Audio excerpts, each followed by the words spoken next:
Alright, hello and welcome back to the channel. Today we're going to be going over the Sandro Tonali deal and looking at it from a couple different ways and saying, is it actually a good deal? You already know my thoughts on the overarching scheme of this, that this is terrible for the club and terrible for most of the Milan fans out there. There are people on both sides of the aisle, people who kind of say, actually, this is a good deal because it's a lot of money. We can use this to buy a few players and really reinforce our squad. There's others who say this is terrible because you're kind of ripping the core out of Milan. This is more of the emotional aspect, which is what sports are based on. So there's a lot of different things here, right? And I am definitely of category 2, where I think this was probably the worst player you could have sold. I think anybody else you probably could have justified and said, yes, we can make some money. Nobody else had this core lifelong attachment to Milan as Tonali did. So I think it's probably the worst person on our entire team you could have sold. And he's the first sale of the Redbird management, so pretty dang bad. So either way, let's look at this from a financial point too. Even though I don't always like to go that route, it is important to look at it. So let's break this down. Is it a good deal? Is it a bad deal? When you look at it on the surface, you see 80 million, or I guess it's 70 plus bonuses, so it's hard to say, is he actually going to hit the 80? Is he not? Let's just go somewhere in between and say he hits part of a minute, and it's going to be a $75 million deal or €1 million deal coming across to us. So 75 million is a lot of money, right? And I think we bought him for 19.5, so roughly 20. So that's a profit of 55 million. Yes, that's actually a ton of money. So okay, great, understandable.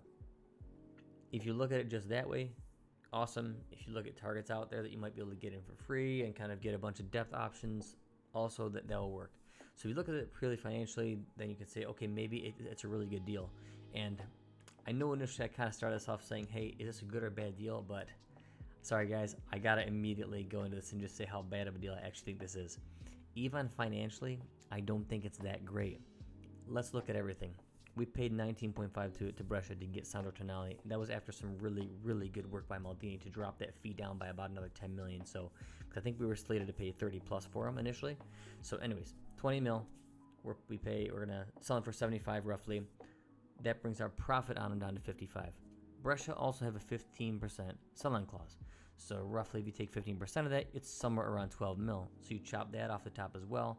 Now you're looking somewhere around, what, 43? So 55 minus 12, you're looking at 43. Okay, 43 million is still a very, very good profit. But here is the kicker.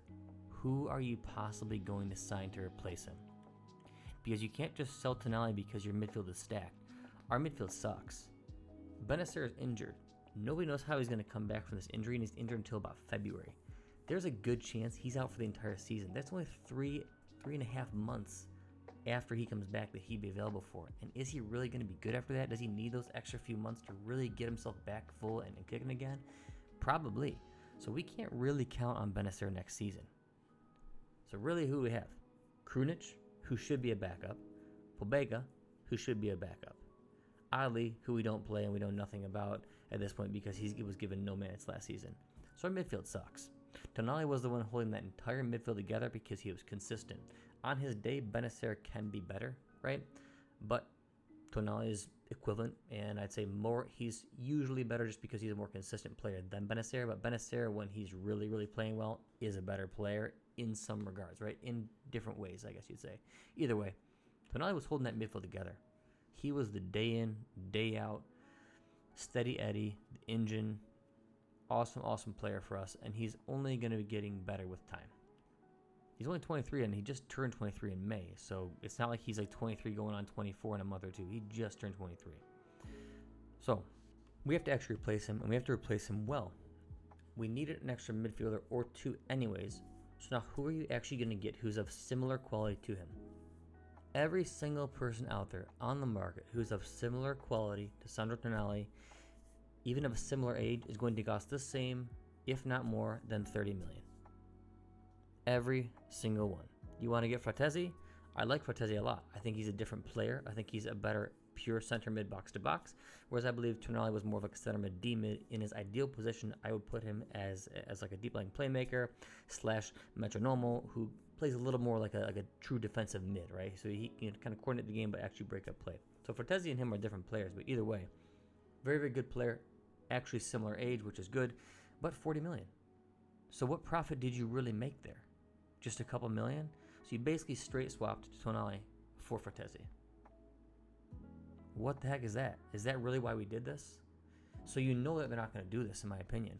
I don't actually think we're going to go out and spend 30, 40 million on a midfielder, because that way Redbird basically did nothing but take away a core piece of Milan who should be here for years and replace it with somebody who people probably just won't give a crap about in a few years' time, and it's kind of like a emotionless piece of the puzzle. So Frattesi's probably out, because I don't think we're actually going to spend 40 because his price rose now. Milinkovic-Savic would be a great replacement. However, once again, different position. He's not a defensive midfielder, so you still have that hole. He's probably going to cost minimum 25, otherwise 30 or plus, and that is fair for him. He's a very, very good player. If it was me, I would have kept Tonali, run him as the midfield 3, like a back person of midfield 3 in that deep line playmaker position, Benacer as a center mid, and either Frattesi or SMS as your second center mid. Now you have a world-class midfield, but either way, that aside, how are you going to replace this man? Every single person you're going to spend 30 plus. If you spend 30 on a midfielder, you made a profit of what? Somewhere between 12 and 15 million. So we really just sold a core piece of Milan, a lifer, the talisman of this team, most jersey sales, people that most fans kind of got behind because he's living the dream, for 12 to 15 million profit? It's a joke. Really think about this. People who say that it's too much to pass up, it's really not. In this crazy market out there, it's really not. Because these players that we're going to be buying that are going to be costing 30 or 40, or maybe we might not even, but if we do, and all these ones we were linked to, even Florentino Luis will probably be somewhere around 30 million. Amrabat, 30 million.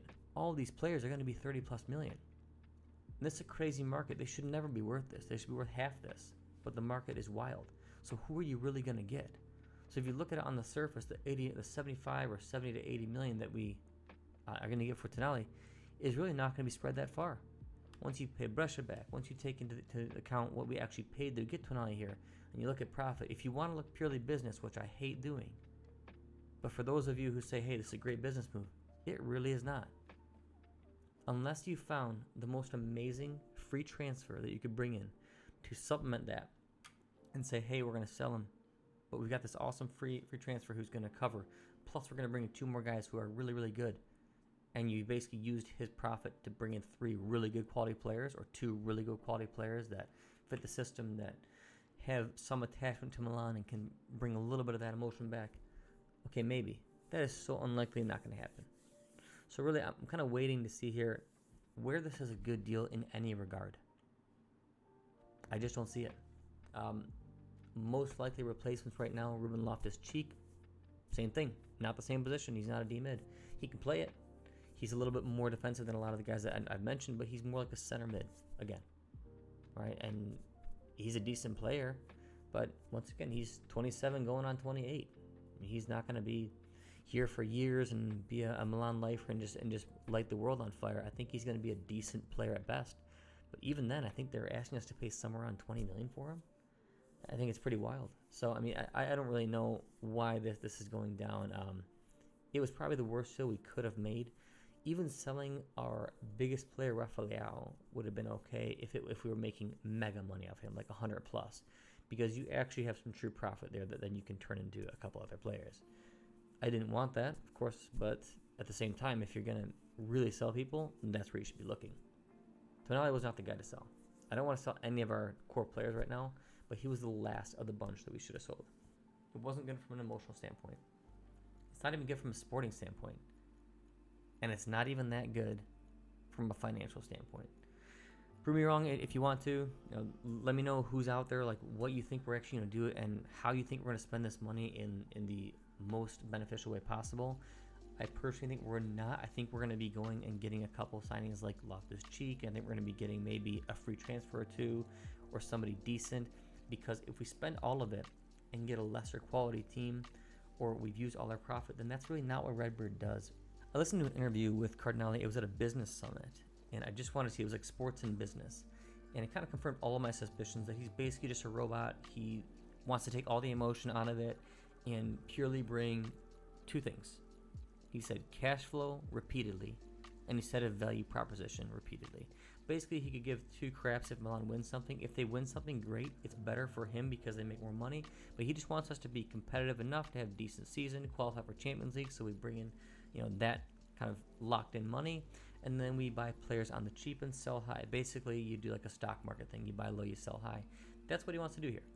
And he just wants to make it decent enough. He wants to remove all opposition, which is basically guys like Maldini, Massara, and honestly, even though Tonali is not going to be opposition, he is the most closely bonded with Milan. So obviously, in my opinion, even though that's the worst sale from a Milan's fan perspective, it's the best sale from a guy like Cardinali's perspective because he gets rid of anything that's kind of core here and just makes this like a machine, an absolute machine, a money-making machine, building a decent Milan. That's what he wants. So I mean, it's just really a negative thing here, in my opinion. I'm grasping for what we can possibly do, what can make me feel like this would be Milan again. There's a couple ideas that I have. That'll be my next post to say, all right, the dust has settled. It's, in my opinion, one of the worst, if not the worst, transfer that we've made in a long time. What can we do from here forward? Is there any way, and for me personally, for this to feel like Milan again? Because we can win titles, but if we win titles and it doesn't feel like Milan, then why am I watching this team? I could go watch Man City. They win titles. They have very good players there who I like a lot. They have a very good coach who I like a lot. But I'm not bonded to Man City, right? If it's just about titles, then there's other clubs out there. It's not about that, right? I stuck through the banter era, the other eras, for a reason, right? It wasn't all about titles, and it should never be all about titles. Of course, that's what we want. We want to get back to that top-level team. We want to get back to Il Grande Milan. That's what we all want. But you got to do it in a certain way. Right? Otherwise, why are you watching the sport, right? Why do people pick teams and ride or die with them? It can't just be about titles. If it was, you would just change your allegiance every time you thought a team was more likely to win a title. So, take care, guys. Thank you for listening and watching. I'll be back next time probably with a little bit of detail on what I think we should do from here. So take care all, and ciao.